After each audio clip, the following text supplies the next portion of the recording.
Mike noticed a giant snake tail coiled under his fiancée's bed. He immediately pulled back the blanket to chase it away, only to discover the tail belonged to his fiancée. Stunned, he looked at his fiancée and fell to the floor. Alice couldn't explain, only watching Mike flee in panic. A moment later, however, Mike returned to the room, bringing back fresh water and herbs. He was no longer afraid of his fiancée's true identity and prepared to help her through the painful molting process. Alice was deeply touched by Mike's love.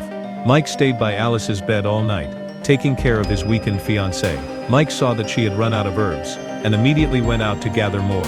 When he returned, Alice had completely recovered her strength, and was coiled high up in a large tree. She transformed into her true form, testing whether Mike would be afraid of her real self. But Mike didn't mind. He believed a couple should be honest with each other. Alice still needed to complete her molting, and Mike stayed by her side gathering herbs for her constantly. While walking by the lake, Mike was splashed by a sudden wave, causing him to stagger backward and fall right onto a black snake. Mike brought the little black snake home and cared for it carefully. When it awoke, it could speak.